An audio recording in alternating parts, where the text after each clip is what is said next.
Okay, so we should be live. I'm just gonna confirm as always because you can never be too sure. I just want to make sure that it starts rolling on YouTube. But in case it does, thank you to everyone who's here. Much appreciate you being here. We have a very special guest today. Many of you are familiar with Nils Danielsson. I've featured him in my Painting Master series. Just a fantastic painter. I'm gonna say it right out the gate. I've been highly inspired by your work, and I do see that the live is running, so that's good. So thank you so much for being here. How are you doing? I'm good, and thank you for having me on. It's going to be fun. Yeah, so I've been really enjoying following your work for a while now, and that's how I kind of like to do it very organically. Artists that I take interest in, I'll start sharing maybe on Instagram, something like that, and then if there's something interesting to talk about, I definitely enjoy doing these. Um, I did want to say for everyone who is here, and thank you so much. We will hopefully get to the chat. So if you do have a question, just leave it in the chat, and we'll kind of around the end maybe start picking. Just let me know also, everyone, if there are any issues, video, audio, whatever it is. I do see a slow connection on my end. Hopefully it's not too bad. At least hopefully you can hear us well. So we'll get to it. So I do want to share, Niels, a few paintings of yours, just because that's how I like to open it up to show people who we have. So this is one of the one I used for the thumbnail, which I really, really love. And I do want to pick your brain on a very selfish level as to your approach and how you paint and techniques. And I'm very fascinated by the way you work. So we'll definitely have time to go back to some of these and kind of pick your brain and hear more about the process. This recent one I really, really like. And I did try to include the ones that you said were some of your favorites. So I'm going to start with the most important question. That is, what is your favorite color? I guess my answer is probably quite a boring one, because I would say yellow ochre. Yellow ochre. Because it's just, I mean, it's my go-to color or pigment for creating a sense of warmth in light. And I'm sure there are so many ways you can do that, but I mean, for me, it does the trick. And I like to have a warm sort of quality to my painting. So yeah, yellow ochre. Good. That's actually a great question. I'm a big fan of warmth, so I love your work a lot. I'm going to rotate the modem just 1 second, because people do say I'm a little bit blurry, but that's fine as long as they can hear us and see you. Mostly, I'm fine with that. We'll see. Maybe it will improve. It's just the gods of the internet cannot control them. So that's actually a great answer in my opinion. I wanted to ask you, and also a very versatile and useful color. I don't usually go that deep immediately, but I am curious to hear your thoughts on this. What do you think makes for a good watercolor, or even a good watercolorist? And of course, this is opinions; it's not rules or anything like that. But I am curious to hear your kind of thoughts on that, and then we'll go into some lighter things. Don't worry. Yeah, I mean, we went for the big one right away. I mean, yeah. I think for me, I mean, I'm mostly into sort of loose technique watercolors. And I think the paintings that I tend to like a lot, they are designed in a way that, you know, obviously you have the sort of basics down in terms of composition and design and so on. But what I often find really inspiring and interesting in a good watercolor painting is if the artist has sort of chosen the right spots to be really defined, and also had he or she had a very good idea what to leave out a little, you know, create it more loosely, because it seems to me that sort of a great watercolor, it plays some tricks with your mind when you're watching it. You're sort of enticed to fill out some blanks, so maybe you have some more abstract or loose areas of the painting, and you try, your mind is almost like it's like food for your mind to figure out what's going on there and to fill out the blanks, so to speak. And And at the same time, you can have sort of a painting where if you articulate some of the elements too much, I find that the brain starts finding errors and scrutinizing the painting rather than enjoying it. So, I mean, great paintings often, to me, seems to be handling that situation very well, that the artist has known what they need to get right and what they can leave in a more loose fashion. So I don't know if that's too abstract as an answer. I mean, obviously that you can talk about subjects and so on, but I think you can enjoy a lot of different subjects and a lot of techniques probably also, but it's essentially coming down to what do you articulate and what do you just sort of indicate in painting. I love it. No, I get it. That's one of the things that I notice about your work is it's very clear on where you direct our focus. And I think that's really important, both to have a few spots to rest on and a few spots to kind of blend into the background, and also how you arrange them together. And that's a skill that I feel like it takes a long time to build. It's kind of in the background. It's a bit hard to work specifically on that. But I absolutely agree. And it is food for the mind, because our brain kind of completes the picture, even when there's nothing to see there, right? No, exactly. When I see a great painting for the first time, I can almost feel my mind go, enjoying the work it has to do to fill out sort of the blanks and the abstracts. At the same time, you can't have 100% abstract, perhaps, but you have to need some areas that are a little bit more detailed or whatever to rest your eyes on, but at the same time, stuff that draws you and makes your view or your eyes seek around the image and explore it. But it's a hard thing. Yeah, definitely. It's a very hard thing to do. I think it's more about experimenting a lot until you find things that work, and then with time you learn. But it really, that's fantastic. I'll actually be curious to dive deeper into technique with you in a few. First, I like to start with the kind of background and hear more about go back in time. I'm curious to hear if you were artistic, as we have talked a bit before. Just wondering for the audience, were you into art, and if you can elaborate a bit in what way? So I guess I never was into art that deeply. I mean, so I've been painting watercolors more seriously for about 2.5 years. Which is insane when I look at your work. But we can perhaps go on to later on how I think one can accelerate sort of one's learning curve. Yeah. But I guess I always was a kid that liked to draw a lot. I was basically doing nothing but drawing in my free time as a kid, and throughout my life I always had some kind of creative thing going on as a hobby, or in my spare time. Most of it was probably what I would call some kind of illustration, so maybe not so much art. I like to draw very detailed things, or maybe some comic figures and so on sometimes. But and then when I was a little bit older, I got into sort of more computer graphic stuff, some 3D modeling, but also a lot of texture work for like computer games. This was all just on a hobby basis, but it was something I quite enjoyed. So I mean, there is some kind of red thread through my growing up and all that there is linked to visual arts, but I was never aspiring to be an artist. I didn't go to art school or anything, but I always enjoyed creating and doing visual things creatively.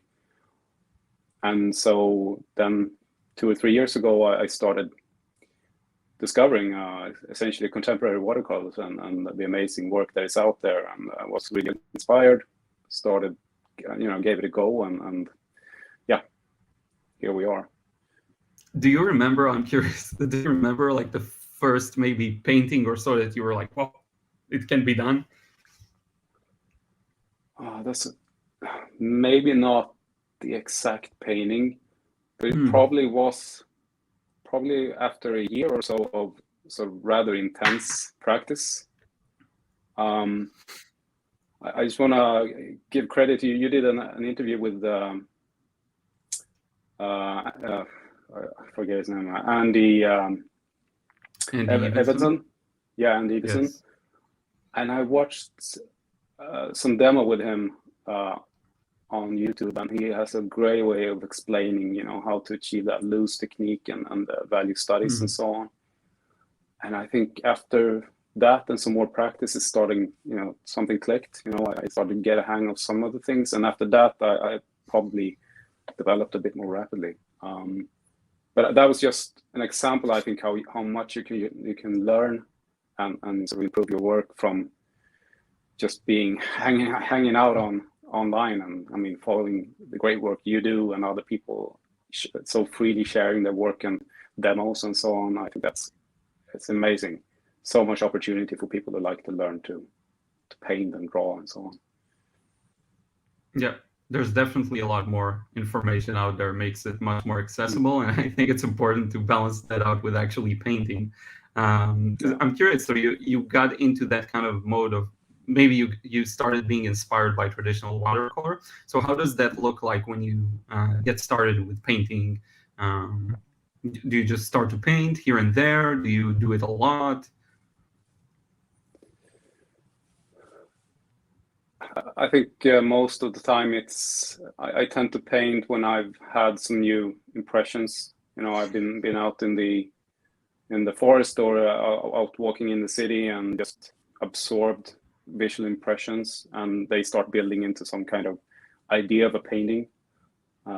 Maybe have some reference photos that I can work from, and then at least I think that that's how the better paintings start out. Sometimes I just sit down and go at it and try to paint something, and it can be really valuable practice.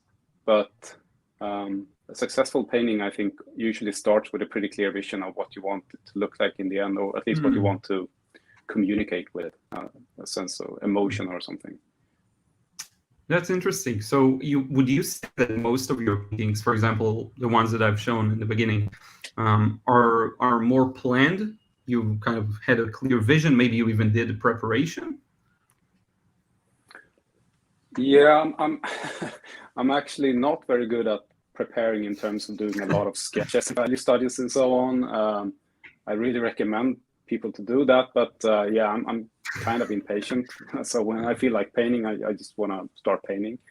But again, I think there's some mental preparation going on. You sort of lay it out in your head.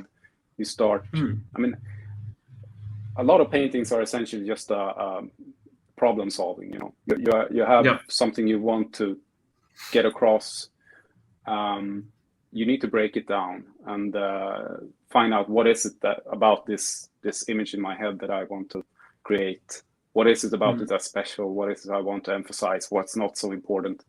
Can I get an early idea of how I should plan the painting? How I should plan the washes and so on to sort of stay in control, which is you're never in control with watercolors. But, at least manage your chaos a little bit. So it's in terms of preparations, it's mostly in my head, I suppose. Occasionally I will do like a miniature study or something to play around, but often I will just cut up a sheet of paper and start painting. That's amazing. That's really in a way different from what I do, because I do like to sometimes do a prep sketch, but usually I'm like that. I'm too lazy or impatient, so I just prefer doing two pieces and then choosing the better one as opposed to doing a prep and thinking about it. But the thing you say about it happening in your brain, that actually fascinates me. Do you? So I'm gonna ask a question I was planning on asking later. Do you find yourself when you're just outside or whatever, looking at things and really thinking about it, like, is that dark or is that light? How I would compose it? You know what I mean? Yeah, totally. Yeah. You can get a little nuts with this actually when obsessed. When you're into that learning space and you're sort of just absorbing and processing all the things you're learning about art and how to think about creating art. Yeah, I've definitely been there, and I go there occasionally still. You start analyzing some very common views. You might just be waiting for a bus or something, and you start thinking, maybe it's interesting how this wall here has the same value as that tree over there, and it's like, nuts here. What's the illusion? I Maybe think something it looks is darker.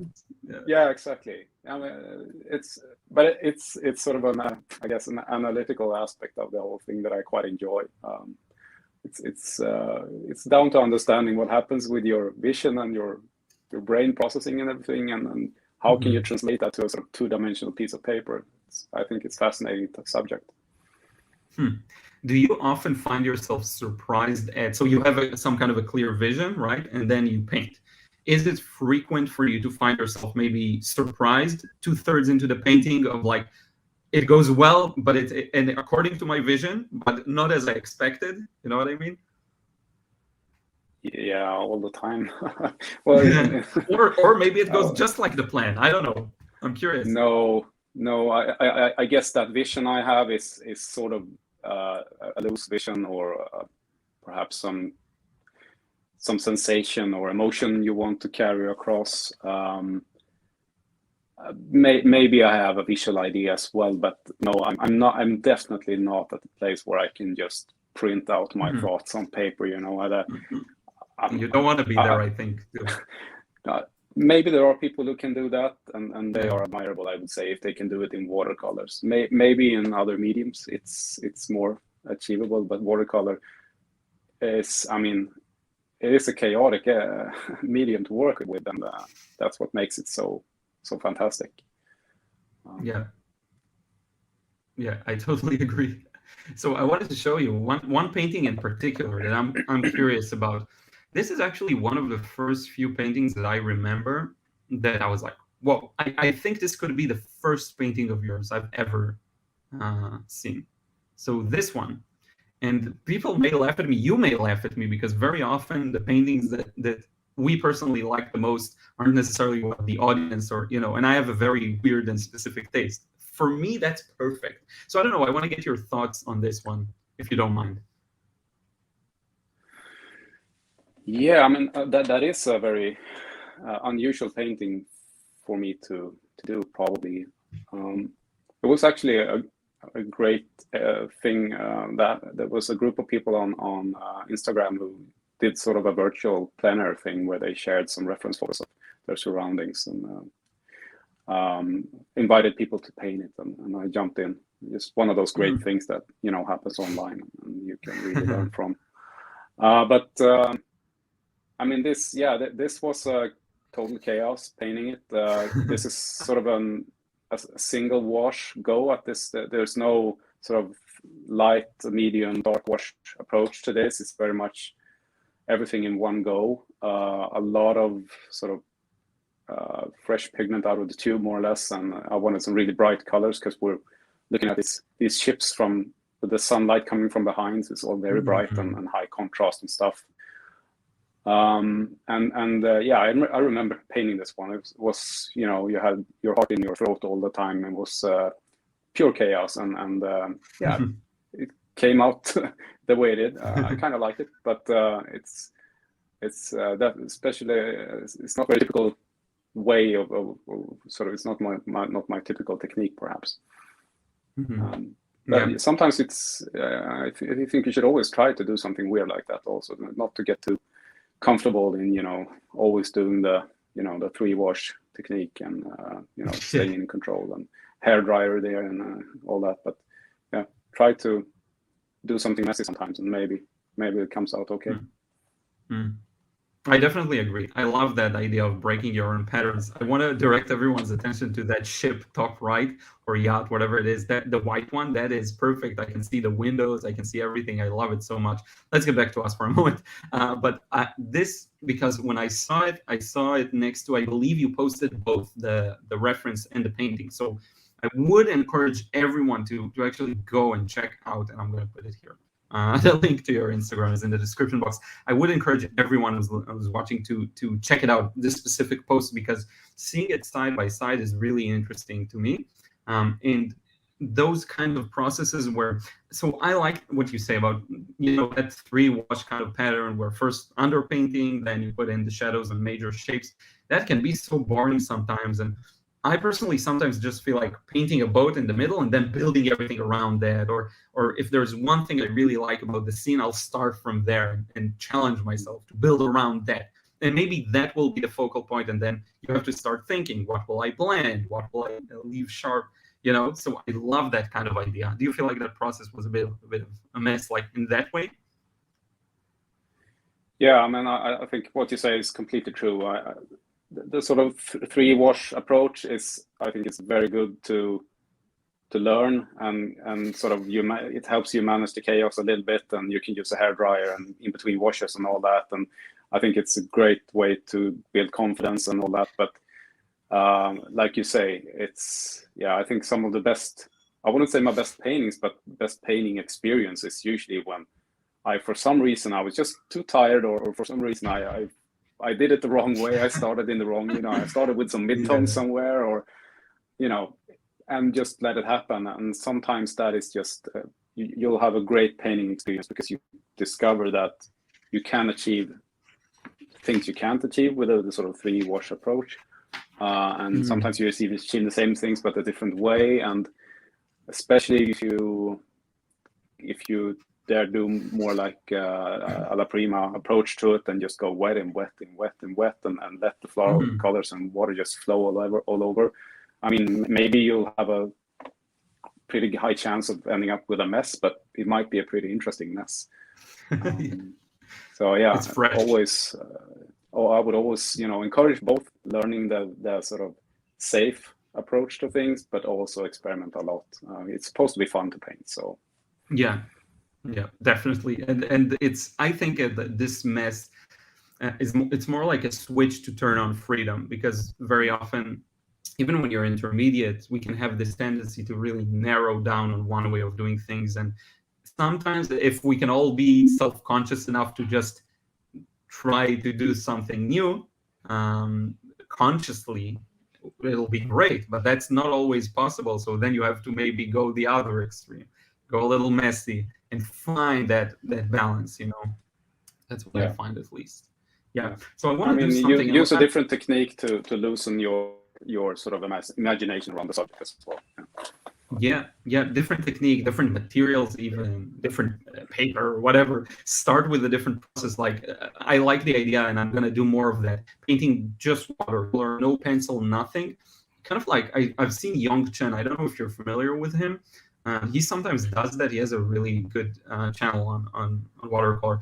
He just builds the shapes with watercolor directly, very pale.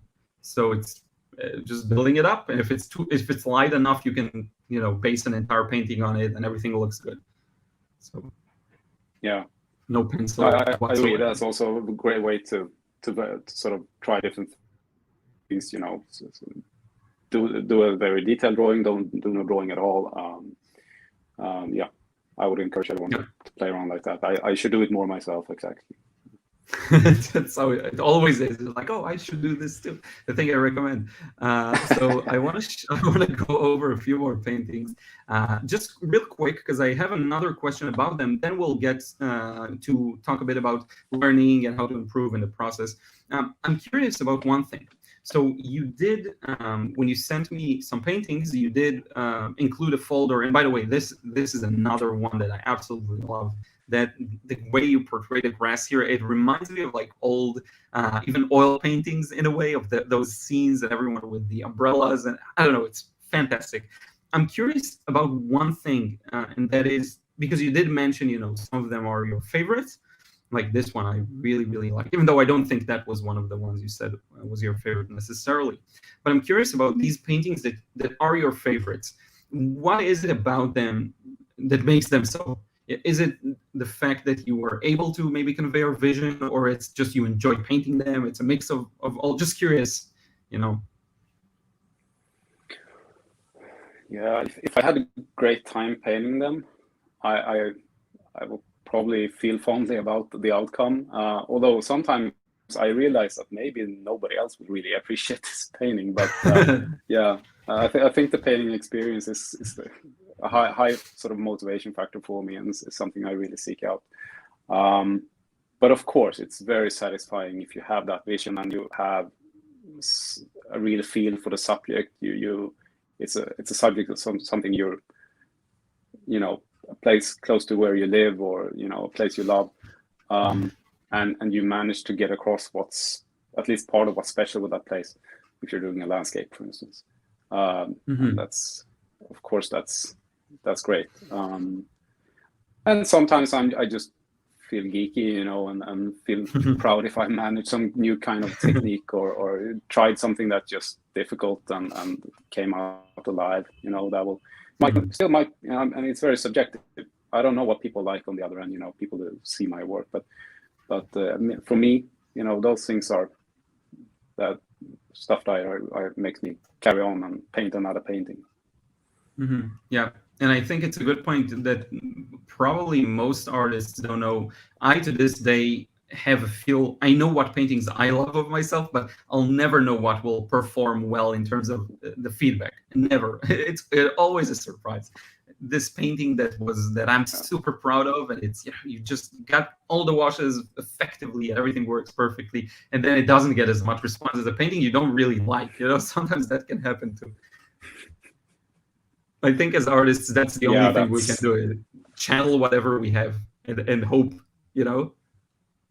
Yeah, I think that's so true. And I'm still a very, inexperienced artist, having done this for just a couple of years and in my spare time, that is.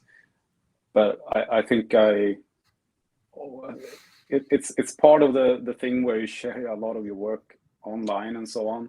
I think you have to learn pretty quickly that you can't go by the number of likes to assess if you've done a good job or not. I mean, that's the algorithm judging your work, nothing else, and so you have to have your sort of inner motivations and standards for what you're happy about. That's very important. Totally agree. Yeah, it's just outside voices, and it's best to focus on what you want, and then everyone will follow that, whatever you do. And yeah, definitely. So I'm curious, you said, so if we talk about it, and you say you're still a beginner, and I get it. So about 2.5 years, is that correct? Is what you said? Yeah. So I do wonder, what do you think helped you reach this point? Because when I look at your paintings, and I don't think necessarily improving should take long. I think it really is an individual kind of thing. But I'm curious, what do you think helped you to get to this point? Because when I do look at the results, it's objectively very inspiring and very good on a technical level as well, and also in the more kind of fluffy idea story kind of way. So I'm curious to hear, what do you think has helped you the most maybe reach this point? Well, thank you. I will say first, it's very very honoring to get such nice words about my work. It's the truth.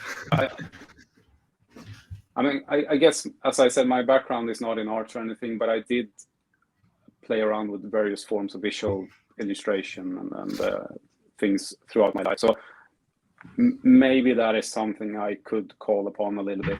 That I have practiced my view on things, my way to analyze and break down something I'm looking at. Even if I didn't do for sort of artistic purposes all the time before, I think these are some of the things you probably build some experience in, or some methodology. And I could probably use a little bit of that when I went to start painting watercolors. But after that, I have to say, I could have probably learned a lot if I, quit my job and went to art school for a couple of years. But I probably learned almost as much, or at least a lot of it, from just going everywhere on online, YouTube, downloading, purchasing demos from great artists, and just observing, sort of trying to analyze what was going on, what was making me enjoy these paintings, and sort of how they seem to attack these things, and what were the approaches used. So yeah, for me, I feel like I've gone to like internet art school. But obviously it's not starting from scratch, like I haven't painted or illustrated anything before, but yeah, I think it's quite amazing. That's the stuff that's out there and what you can learn for free if you just devote yourself and have a little bit of spare time. And then obviously paint a lot. I've basically gotten rid of all other distractions in my life. So if I have an hour spare time and I won't turn on the television, I will probably paint instead. And of course that's also very important, that you go through a lot of paper. Yeah, it's like a factory. You have to see it like that more and more and more. It can't be too, Yeah. So I wonder, do you spend time practicing, or do you just paint? I'm curious to hear about that, because I have times where I will, if I feel maybe frustrated about a specific thing or I just want to improve an aspect, I will practice that. And I sometimes recommend people do that. But I do wonder, because I'm sure many people just paint, and it may even be more effective. I don't know. No, I think it's, I really, I'd say I admire your approach to it. I think it's very valuable to practice. I guess I'm slightly too impatient to do that a lot. Maybe sometimes I struggle to find the time, so I will just opt to go for a painting rather, when I could perhaps do it a better version of it if I practice some of the subjects or something. But of course, sometimes I will just paint some really simple stuff, have a really tiny sheet of paper and play around, and that's also a way of practicing. So I do quite a lot of painting where the intent is not to have a finished piece at the end. I go through quite a lot of little pieces of paper to just play around, and that's also something you can do when you don't have that clear vision of a painting, but you still feel like you're doing something. I mean, then that's a great occasion to just, you want to practice painting people or motorcycles or whatever, and then you can do that and throw it away when you're done. It's valuable. Yeah, I get it. And so in terms of like schedule, do you have some kind of a routine, or is it just whenever there's a free time, you schedule that and you just paint?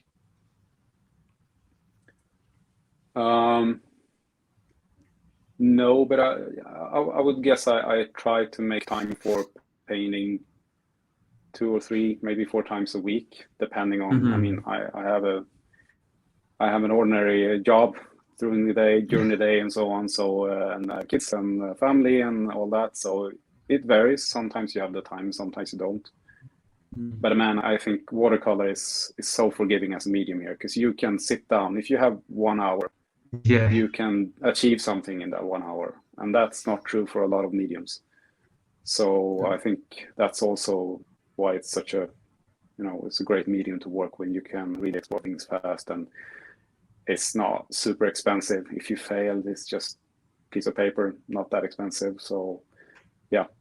So, but it's not a very strict routine, but yeah, I do end up doing it usually several times a week. Yeah, that's very consistent. I would say 3 to 4 times, and even if sometimes you miss a session or a few, that's a lot. That's good. Yeah. And now Tom asks a question that I was going to ask, so it's a perfect thing. I actually have a piece of paper here with just general things, so that I make sure I don't lose the thread. But Tom asks, and I'm going to read it because it's a perfect timing. Have you ever hit a plateau, struggle to improve? If so, any advice? Just try something completely different, push on through. And I'm curious also if you can add, that's me adding, if you can be specific about what was the thing that maybe kind of, baffled you or got you stuck. I think I hit the plateau every 2 weeks or something. That's a good sign. No, seriously, I think you hit plateaus all the time, and I like to think that sense of having hit a plateau or not achieving progress, I think it's often because you have sort of mentally you have raised the bar or sort of your goals for what you want to be able to achieve, and of course you're not going to be able to do that directly. Just because you want doesn't mean you can do it without practicing. So I think it often happened to me when I had a new source of inspiration, discovered a new artist or a new technique or something, and I felt that, I want to learn that and try it out. And of course, I'm going to fail at it, the first few times. So that's maybe a plateau. And then, of course, you maybe have inspirational plateaus as well, where you just feel like, I don't really know what to paint.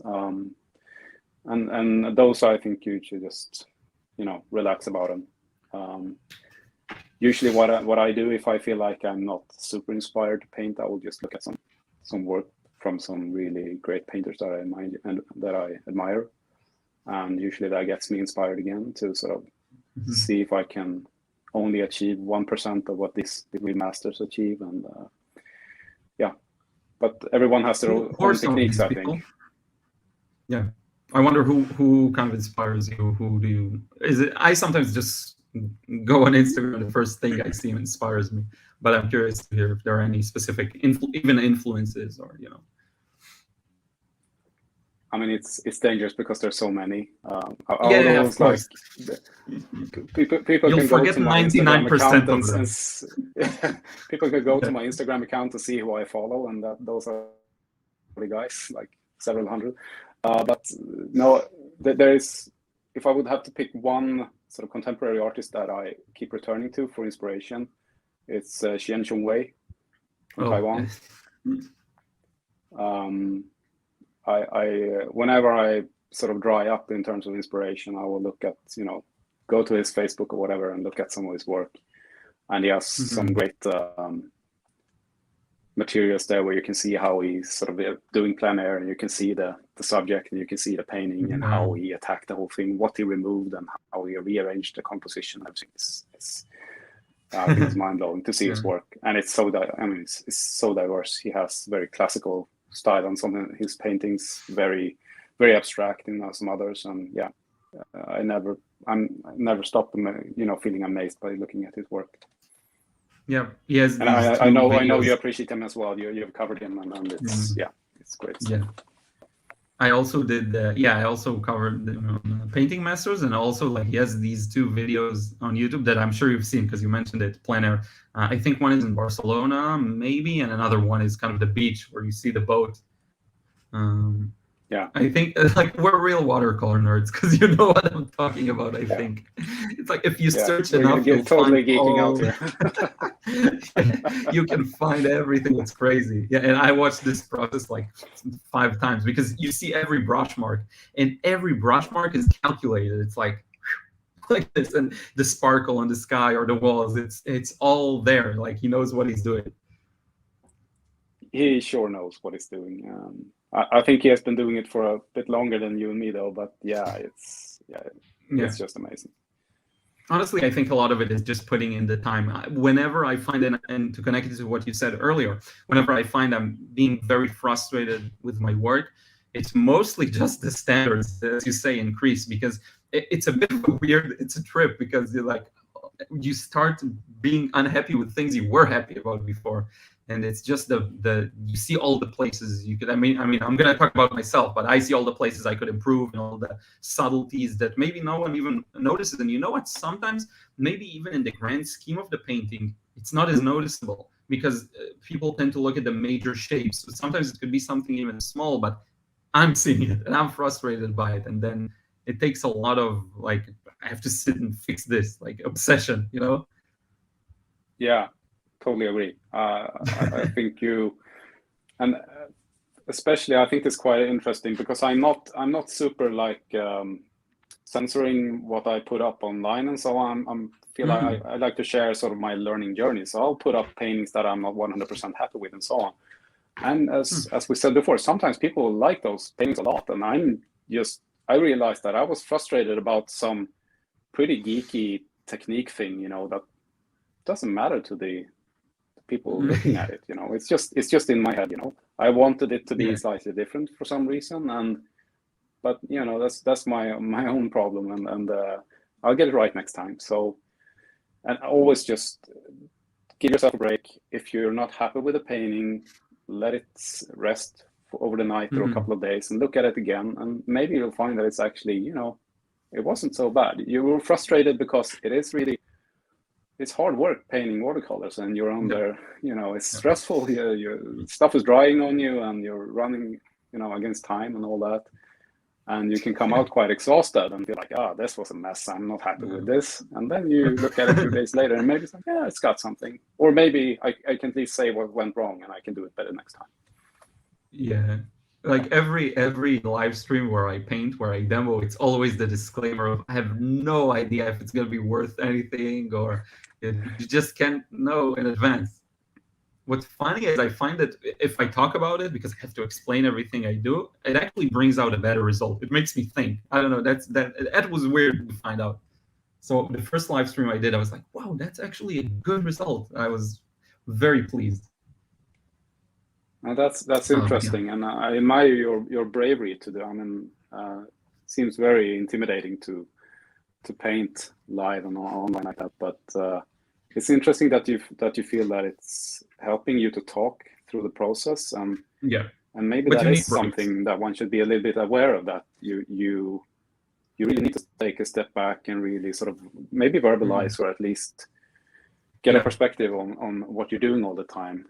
Not get too sort of immersed, actually, but maintain a perspective on the whole painting as you process through it. That's very interesting. Yeah, it surprised me too.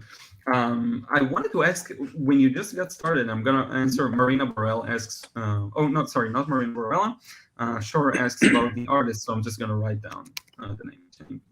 Change way. But yeah, when you got started, did you make a choice to paint watercolor, or did you kind of look at the options and consider any other medium? And if so, why did you choose watercolor, if you have? If I remember correctly, I started out with gouache. Oh, I don't know if that's a common theme, but I did. No, I think I had picked up again some stuff online with people doing great things in gouache, and seemed like the thing to do, like sort of like oils with the opaque paints and so on, but not so messy. But somehow I soon discovered that the sort of, because I mean gouache is close to watercolor in some sense. If you just use enough water, it behaves sort of that way, and so I sort of slipped over into watercolors. I can't exactly remember why, and so on, but I think I also saw a gouache demo by James Gurney. Maybe that's the guy. Maybe it was, I had a feeling, because I've seen also gouache and also a watercolor of his, and I just thought to myself, I love the fact that he dilutes it and that it's transparent, so I might as well just go for watercolor. He does great stuff, really. Yeah, he's super experienced too. He gets the scene on a deep level. It's really crazy. He has this one piece that it's just a bunch of people painting plein air. You've probably seen it, like red and yellow kind of a thing. I think so. It's incredible. So I wanted to ask, back to just what we talked about earlier, do you have a current challenge, like right now, something that you kind of want to work on? Just curious. Well, that's a good question. Where am I at sort of in my journey now? I've started doing some larger formats. So for the longest of time, I mostly did sort of quarter imperial sheet. So I mean, about this big, which is, I enjoy working in that format. But so I started challenging myself a bit, doing some full imperial sheets, some half sheets. But aside from that, I think I'm at a place where I want to be able to achieve what I'm sort of achieving, but in a much fresher way. I think I have a lot to learn still, how to do things with fewer brush strokes, fewer washes, and so on. So yeah, but I'm sort of going a little bit back and forth there, because sometimes I can let myself go and allow myself to get sort of into details a little bit more, and I think now I'm going the other way and trying to get back to some really, a more fresh, really minimalistic take on things. But you know, ask me next week and I might say something else. Yeah, I don't have a great plan. Okay, so yeah, I get it, and I personally would be curious to see where it goes, both in terms of getting fresher shapes and brush marks, and also painting larger. I think painting larger is can be a very big challenge, but if you're able to do it, then you can get so many more details in. It demands it. So I'm curious to see what you'll do with that. On the other hand, I'm definitely connecting to the fresher, even smaller approach where you get everything there. The idea is there, the light, the shadow, the story, which is something I really, really like. So yeah, and someone asks here, let me find this. Andy asks, does Nils work mostly from photographs? And that's something I was gonna ask you as well. And I do see also Marina asks if you, how do you find reference photos? So I'm curious both to know, do you take your own photos, and also is there, let's say, more plein air involved sometimes? I unfortunately I'm not able to do a whole lot of plein air. I will find time to do it. Maybe I'm on vacation somewhere and I can take a day off or a morning off to do some. And it is really, you know, I think all the sort of established artists say you should always do plein air, do more of it. And I think that's probably good advice. But it is obviously easier to find time to paint if you can do it sort of at night at your desk in your home. So I guess that's where sort of 9 out of 10 paintings are done. In my home / little studio here. And so I will work from photographs, but those are mostly my own photographs. Your own, yeah. I think you went into this with Andy Iverson or who it was, but I think it really adds something if you've seen the subject with your own eyes and so taken in the subject and the atmosphere there. And then the reference photo is just sort of reminding you what you felt and what you picked up in that situation. I will, of course, occasionally paint something that I didn't photograph myself. You know, I think it's great fun when people have this sort of paint along challenges on Instagram or whatever. I think people should join up and do those because it's great to paint completely different subjects, different sort of landscapes and so on than what you have close to where you live or whatever. So I wouldn't say, you know, you shouldn't have any rules probably, but for me, I mean, it certainly, I feel that if I've seen the subject with my own eyes, that gives me a sort of specific, a different kind of license to paint it.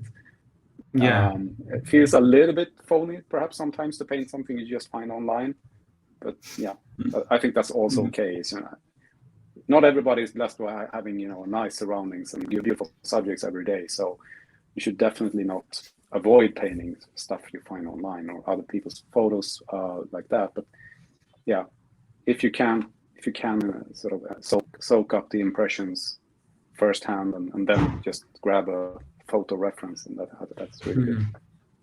Yeah, I actually get what you're saying about online photos. If you didn't take them, it feels weird because everyone can paint from them.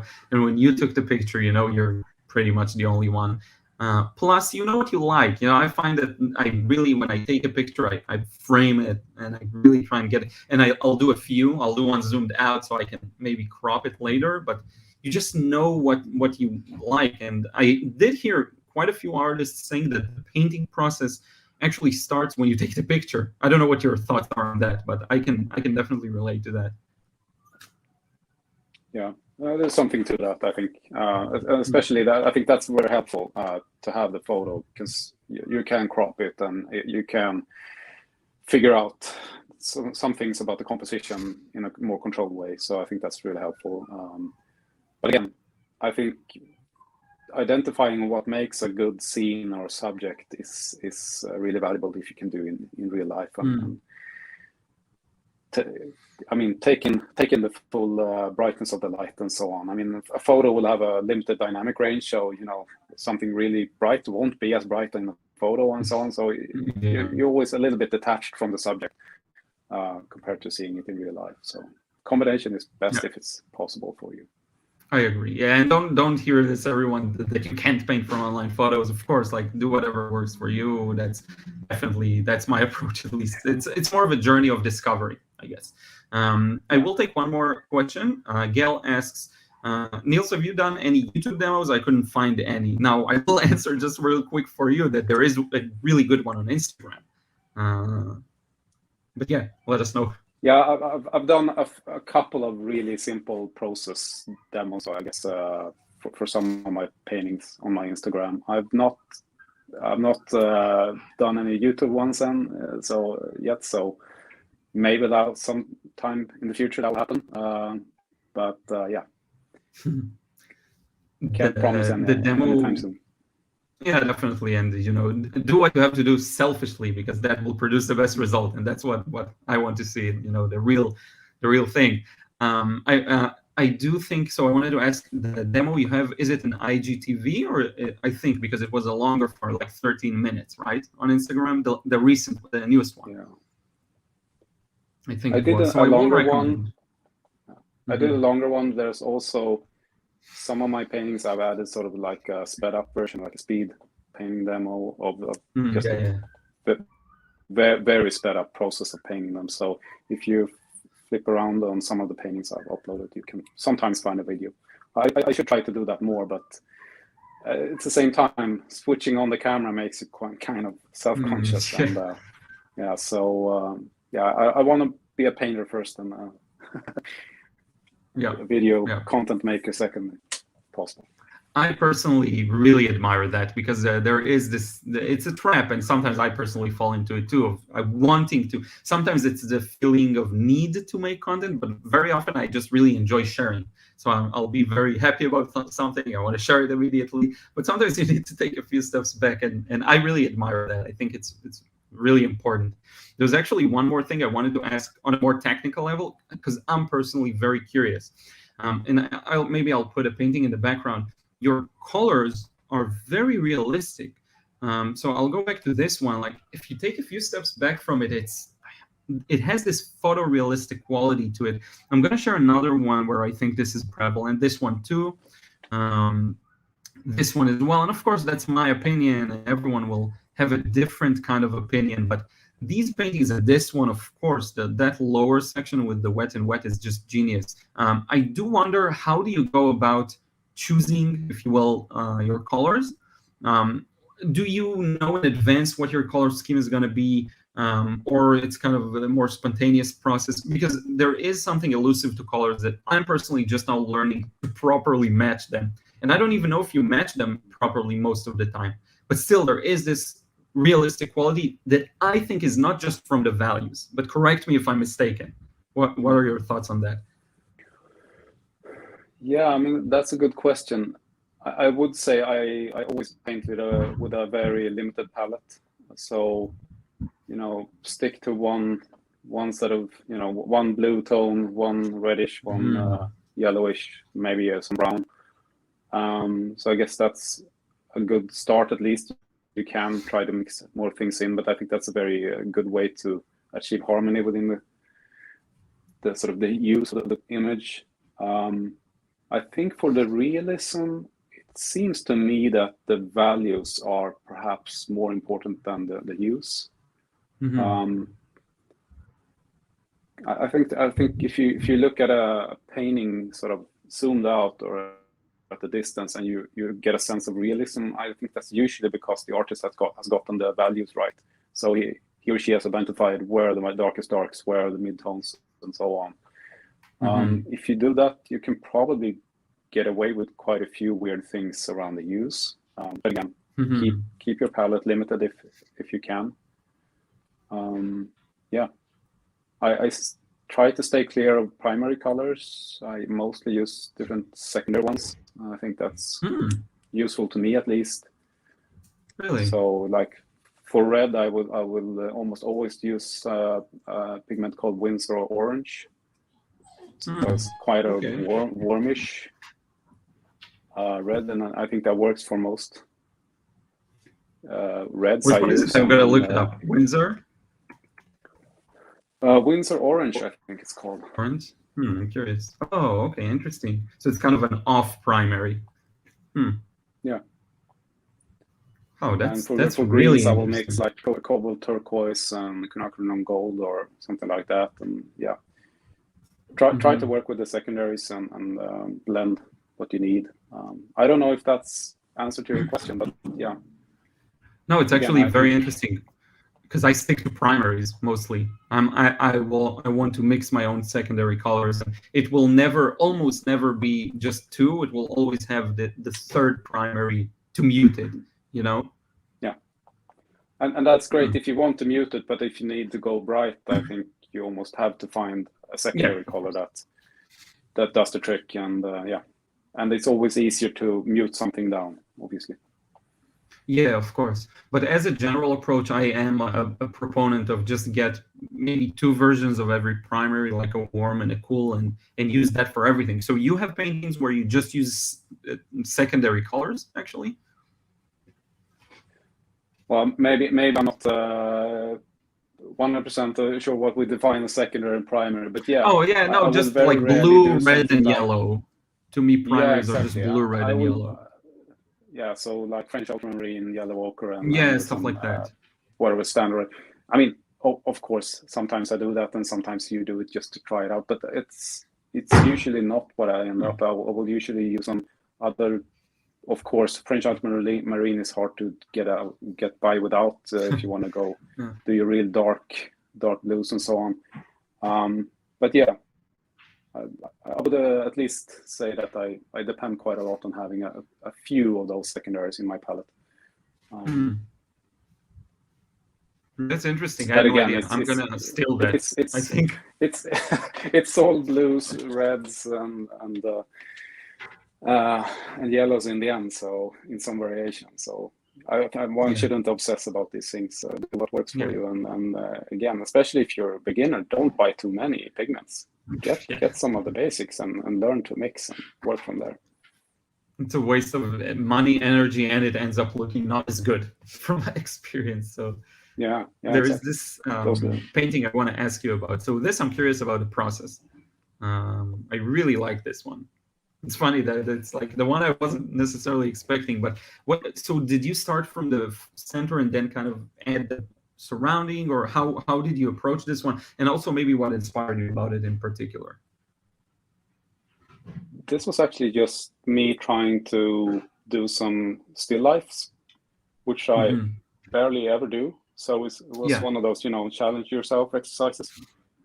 I don't know where I got the subject. That I actually might have found online somewhere. But I guess I started around the cherries and so the bowl there and isolated the highlights and ensured that I had sort of dark enough shadows on sort of the shadow side of the cherries and so on, and then made a mess around the whole thing to sort of steer the attention to the cherries and not mind the background.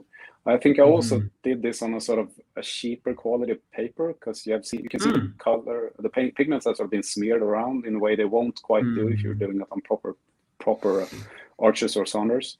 So it was a weird thing, but it came out at least different. So that's it. Oh, I love it. I want to show you another one if you don't mind. I'm curious to hear about this one. Yeah, so this is an interior from a very old restaurant here in Stockholm where I live. Yes, that's been around it's a picture for ages. you took. That's good. Yeah, exactly. And I guess this was when I started getting into experimenting with interior subjects, which is something I quite like. You almost always have a great sort of contre-jour lighting with some very clear shapes and so on, and it's usually easy to fit some people into the thing and create some kind of story around. And this is quite simple stuff. You have some reflections on those tables that sort of catches the attention a little bit, perhaps, and you can allow yourself to go quite messy from there because the sort of there's some recognizable items in that subject that the brain will sort of piece together into something that it understands, hopefully. It definitely clicked for me very fast. And so one thing I'm curious on a technical level. I'm gonna be selfish. I'm just curious about, so that big dark wash, how do you get all of these variations and smudges and smears of paint in it to make it interesting? I see a lot of people do that, and I don't feel like I know or do anything that leads to that. You know what I mean? You see also Alvaro and Joseph Smokovich do that, so I'm curious how you do that. It could probably be a combination of sort of splattering some water at the right timing, but I will sometimes, if I feel an area of a painting is too defined or too, too catching for the eye, I will just, take my thumb or a finger and smear it around a little bit while it's still wet. And yeah, I kind of like doing that. So almost like a post-processing approach to it. So I will paint sort of 80% of the painting, and then if I feel that this corner shouldn't be so defined, I will mess it up a little bit afterwards, just to sort of guide the view, the eye a little bit more. So that was my selfish question, because I see that a lot, and I feel like to this point I haven't quite gotten it yet. But yeah, I'll definitely try incorporating some of it. I love these scenes where it's a big dark shape, and then, like you said, you have the very clear light or shadows, like the window and the tops of the tables and all of that. So let's do this. We're good for time, right? You're okay in terms of that? No problem. So I want to look at a few. Let's see if there are a few interesting questions in the chat. And then what we'll do is we're going to jump into a fire round, just quick, kind of a few fun questions. So I do see Lefteris asks here, and if you don't want to answer anything, you feel free, but they ask, do you ever consider leaving your job to pursue painting full-time as a main profession? Consider is a strong word. I guess I dream about it sometime. No, but I mean, maybe sometime. But it's, yeah, I would have to practice a bit more. or get really famous on YouTube or something. The rate it's going, I think you'll do very well, no matter what you'll decide to do. Marina says, do you ever repeatedly paint the same subject? That's a good one. No, I tend not to. Again, maybe because I'm a little bit impatient, or there's always something new that's more interesting than repeating something. But yeah, to be quite honest, sometimes I end up doing it, and that goes back to the question whether I practice or prepare paintings. Sometimes I will start a painting and realize quite soon that this is not going well. I'll just flip the paper over to the backside or grab a new sheet of paper and start again. So yeah, on some subjects I have actually had 2 or 3 goes at most. I think maybe what the question refers to is more like some artists are really diving into certain subjects, doing them over and over again in slight variations and just exploring them. Maybe that's something I really should try to do more. But it's so far I feel there's so many interesting things to paint that I have not had a reason to sort of stick with one subject. Yeah, I'm also not yet at this place. I know what you mean. Some artists have this kind of it's a snapshot of a thing they like. It doesn't have to be, of course, the same scene, different, but kind of the same vibe, like the same farms, the same, which is great. People paint the same thing because they love it, Yeah. Let's see here. Marjorie says, please do YouTube. So I'm just going to put it up there for you to decide if you're going to put pressure on you. No, I'm kidding. Diane asks, do you use transparent or opaque colors? Well, obviously transparent mostly. Then, of course, some of the pigments you buy in watercolors are more or less opaque to some extent, and I'll happily use those who are more opaque as well. I will occasionally mix pigments with a little bit of white to make them more opaque. This is not for the faint at heart. I think you can end up with a great mess. But it can be useful if you're doing some very subtle, like cloudy skies, where you just want very subtle changes in hues and value. without sort of having water bleed all over the picture and all that. So yeah, sometimes it's useful, but mostly transparent is the way to go. I love mixing white with colors, and sometimes you're tempted to, oh, this entire area should be lighter. I'm just gonna mix a bit of white, and then you paint it, and it's so uneven. It just changes the medium completely. You know? I think so most of us have been there. Yes. But I wouldn't frown upon it. I mean, it's just a matter of techniques. You can do amazing paintings using whatever technique. To me, I think if you start doing that a lot in a painting, it almost starts looking a bit more like an oil painting or something, because the eye really picks up on that opacity of the pigments, which can be a nice effect if it's intended. And it's so on. fine if that's what you like. Exactly. Yeah. It's like you can use watercolor opaquely, or you can use gouache watered down. So it's really a hybrid. That's why I'm starting to realize that I don't really care about the medium. It's more about the end result. So whatever gets you there, if you even incorporate light acrylics to get some highlights, I don't really care at all, you know? No, absolutely. And I get a lot of inspiration for looking at oils and acrylics and so on. So yeah, it's all art. We have BD Unico asks, do you guys also dabble in oil, acrylic, gouache, pastels for a change?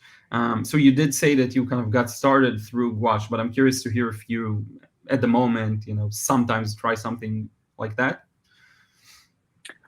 And I would say for the last couple of years, the plain watercolors has kept me busy. Maybe it's very hard to spread out interests. It's hard to get good when you do a whole bunch of stuff, you know? Yeah. I think so, at least. I don't know if you can probably relate to that. John or Jean, sorry, I don't know how to pronounce. I love the way you evoke different moods in your paintings. At what point in the painting process do you try to convey a certain mood feeling? Do you have it in mind before you put brush to paper? So kind of connecting to what we talked about, but I haven't asked about that. So it's a great question, I think. Usually I will try to have an idea of that mood starting out. Then sometimes you have a happy accident and you end up with a mood that's even better, or a slightly different thing you're carrying across. And I think also this mood is something that's slightly subjective. Different people may interpret different moods from a picture. So but yeah, in my mind I usually have sort of something close to an emotion I want to convey when I start doing it. And I think it's sort of in the very early washes, you need to have that idea. Then you can almost have to try to hang on to it and not destroy it. It's very hard to add whilst you're getting to the end of the painting. It's very tempting sometimes to change the idea, and that can sometimes work. Do you find yourself sometimes understanding that something different will work and kind of changing course by maybe consciously? Yeah, maybe, but most of the time a painting process is so quick. I don't really know what I think as I'm doing it, because I'm so immersed in it. So maybe I do, but I'm not so conscious about it, probably. And like you said, watercolor is great that way, because I often hear people ask, how long did something take? And I'm like, an hour. That's unless it's something really big, it's really quick. It's so good. You can paint so much and practice fast, not just produce final paintings, which is what I like. What's the thing you'd say you like most about watercolor, if there is such a thing, in terms of even just the feel of it, or the process? I mean, I have to say it's the messiness, the chaos, the sort of tiny little adventure you go on when you start painting. You have to roll with the punches. I think a lot of watercolor artists can relate, but yeah, it's almost like you take a deep breath and then you put your brush to the paper and there's no return from there. But I think that's exhilarating. Yeah, put your seatbelts on and here we go into the roller coaster.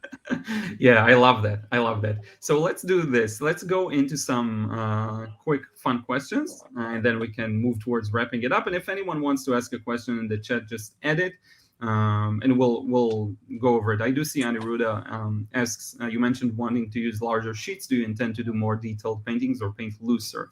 and you said that you do want to paint looser, but for smaller sizes or bigger. Which one was it? Just generally? I think I Not just looser. I mean wanna, smoother, not necessarily looser. I know it's yeah. yeah.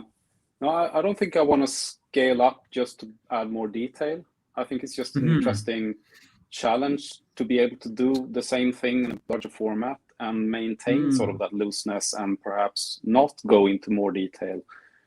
Because just because it's a different challenge, you have to change your timings and calibrate your whole technique quite a bit if you want to Yeah. go from sort of a quarter sheet to a full sheet, because everything will dry on you and you have to mix more of your pigments, and Yeah. it's fun Have a jar thing to with try out. thick paint, water, Yeah. mix it in advance.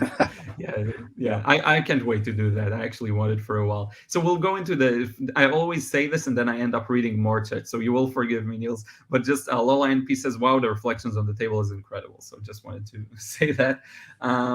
So let's do this. I have a few questions. So first one, if you could have one watercolor superpower, what would that be?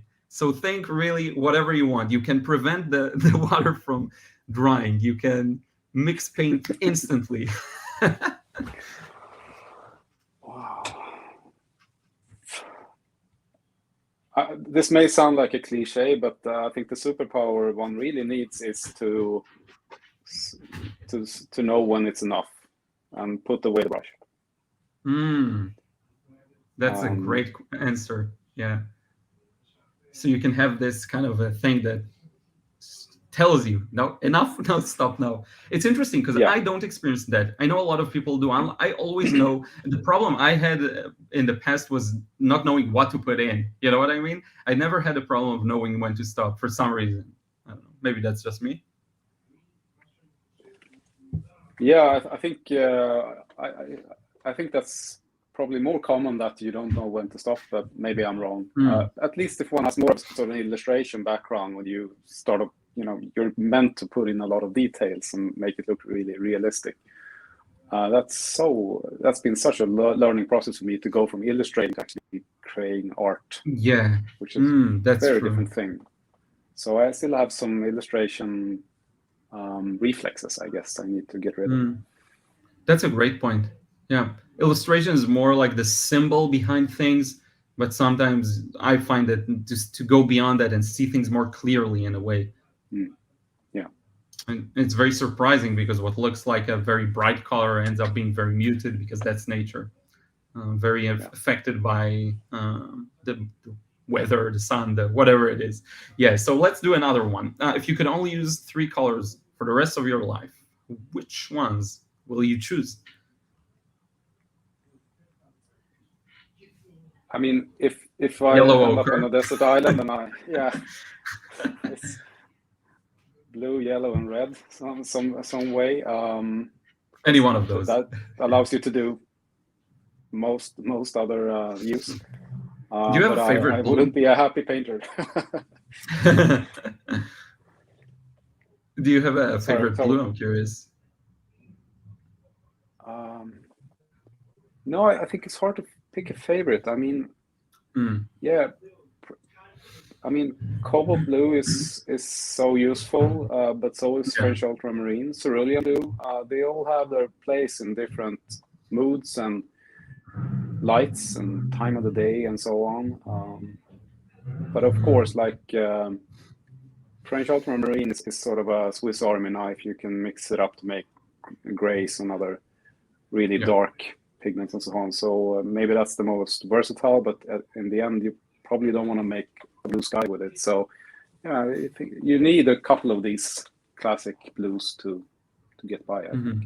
Yeah. It's hard to just choose one for sure. So do you prefer winter or summer? Winter probably. Not Winter. just because I live in a country with a lot of snow in the winter and so on. The summer there's too many greens. Greens are very hard to paint. So whenever there's a big green tree in the middle of my subject, I get a little bit frustrated. Mhm. Yeah. So maybe actually the fall or the spring is better. You don't have Mhm. so many greens on the trees, and you still have some interesting earthy When you're hues and tones. when you when your favorite season is based on watercolor, you know you're obsessed. So that's good. Yeah. Any really off topic? Do you have any favorite books, TV shows, or movies? Wow, now I just paint all the time. Yeah, that's the best answer ever. I could probably come up with some, but actually, no. Those are some of the things I really have put to the side to be able to paint more recently. So I would just come up with something really old. Yeah, no, that's great. My favorite is still The Matrix. So that's a good I one. don't know. Yeah, nothing beat it yet. So yeah. So I'm going to ask you one last question. Do you have something that you're excited about, or something that you're kind of looking forward to doing in terms of technique, watercolor, or something that you want to even promote, or just follow me on Instagram? That's great too. Yeah, I mean, obviously, I if I can have some more people follow me on Instagram and sort of hang out there, and yeah, that's always great. I think I really appreciate the community over there. It's so kind and warm and encouraging, and you learn so much from it. So I really encourage everyone to get with the team there. No, I think moving forward, there's so much to explore still. I might try doing bigger paintings or still lifes, or I don't know, portraits or whatever. There's so many things I really haven't spent any time on. So yeah, that's, I guess, what gets me excited. Keep painting. There's so many things to try out and learn. Yeah, definitely. So just to kind of wrap it up, there are a lot of people here that are learning and they're kind of on the journey. Do you have any, maybe just one last kind of piece of advice for someone who's practicing and putting in the work, something that can help them move forward? I mean, keep watching your channel, the work you do, obviously. Yeah. No, but I mean, there is so much great content, both from you and from other people and sources. Invest in getting some, get some books by all means. Maybe with prints on some of the classic masters, or get some demos if you prefer to watch videos and learn from that. I mean, there's some companies making great demos with some true masters painting, and those cost a little bit, but I think we should support those companies investing into that content. It's really useful to learn from. So yeah, I guess at least that's the way I've gotten a little bit better at this. So see what everybody does online and get a few books on top of that, perhaps, and yeah, practice. Yes. I have a few courses, but I have a feeling after this I'm gonna buy another one or two. And there's always new things to learn. So Nils, I will say thank you so much for being here and for providing us with this. It's great information, great inspiration. I think your work is beautiful, and I'm grateful to have you here. Thank you. It was an honor to be on your channel, and it was great to have some questions from your viewers and everything. So yeah, hope everyone feels happy to keep painting. Yeah, and for everyone here who, some people will watch this not live, so just leave a comment if you watched it after the fact, and we may have missed probably a few chats.